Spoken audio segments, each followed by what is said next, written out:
The EU's given Poland 1 month to allay its concerns over judicial reform plans. The prospect of Polish politicians firing and replacing judges prompted the ultimatum. Warsaw risks punishment for not respecting common laws and values. The Commission recommends the Polish authorities to solve all the problems identified within 1 month.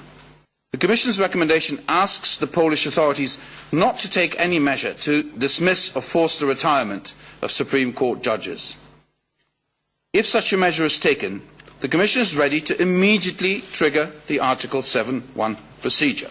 The ruling right-wing Law and Justice Party is determined to press ahead with its reforms, but the most controversial part, governing Supreme Court nominations, was vetoed by Poland's president after mass protests. The reported reaction from Poland's government today is that the Commission's fears are unjustified and that it won't give in to blackmail. The French Prime Minister Edouard Philippe has travelled to areas struck by wildfires in France's Côte d'Azur region. Large areas of Mediterranean forest have been destroyed as a result of intense fires over the past 3 days. He met with emergency teams as well as some of the 12,000 people who've been evacuated. There is obviously a judicial investigation which has been initiated, because as soon as there is a fire, all kinds of queries and questions are raised by the police department, and there will be an investigation. Well, it's already started, which I hope will enable us to know and identify the reasons for these fires. Thick black smoke can be seen in the skies over the region, and firefighting planes have been dropping water and fire retardant to help control the fires. In Bormes-le-Mimosas, where the Prime Minister visited, many of the evacuated people were staying in a local sports centre, while others have slept on beaches. Palestinian Islamist movement Hamas is to remain on the EU terrorism blacklist after judges at the European Court of Justice overruled a decision by the General Court in 2014. The lower court had found that the initial listing was based on media and internet reports rather than decisions by a competent authority. But the ECJ stated that that decision was wrong. The reason for going on the list is irrelevant if the actions of a group justified them staying there. In a parallel case, the Sri Lankan separatist rebels, the Tamil Tigers, were removed from the list. The EU terrorism list, created after the September the 11th attacks in 2001, includes 13 individuals and 22 organisations. Hamas has been listed since 2001. Consequences of being on the list include, at the most basic level, the freezing of assets which might be used to fund a group's activities. The removal of Israeli security installations from the entrance to a contested holy site in Jerusalem brought celebrations from hundreds of Palestinians outside. Hotly disputed metal detectors had already been taken away. These scenes came as railings and scaffolding where security cameras were previously mounted were carried off on lorries. It follows a tense standoff between Israel and Palestinians, who've been demanding the removal of all security measures, introduced after 2 policemen were shot dead at the site, which is important to both Jews and Muslims. Muslim leaders said they would decide later on whether worshippers could return to the shrine for prayers.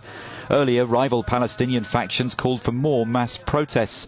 After deadly clashes last weekend, the UN Secretary-General has urged all leaders to avoid provocation, calling on Israel to show restraint.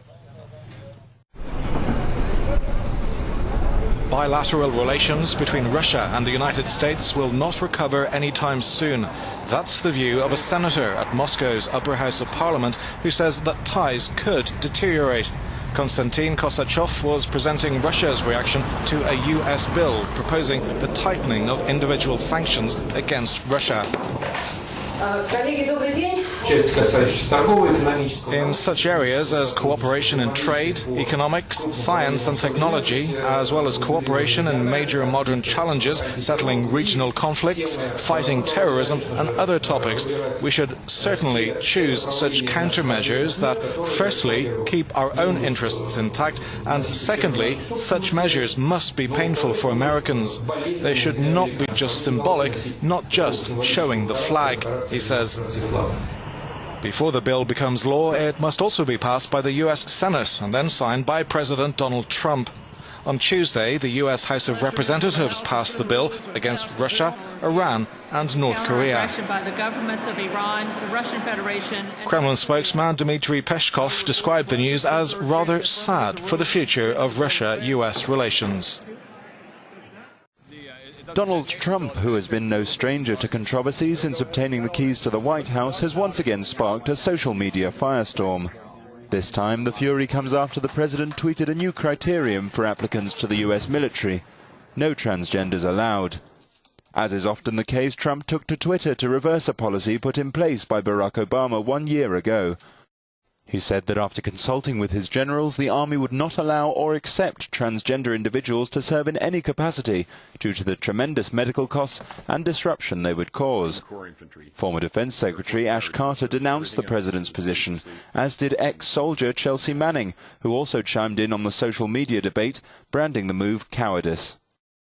Between 2,500 and 7,000 people already serving with distinction, and then to suddenly not just prevent future recruitment, but to say that they're no longer welcome, that their service isn't valued, is beyond belief to me, I think.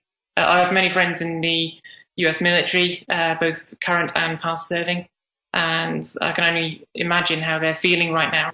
Many are furious over Trump's apparent backtrack on his campaign pledge to safeguard LGBT rights in America.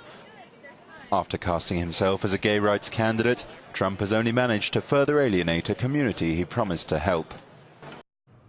E televidente, momento agora para um espaço comercial. Agora nós estamos com o Informe Deportivo.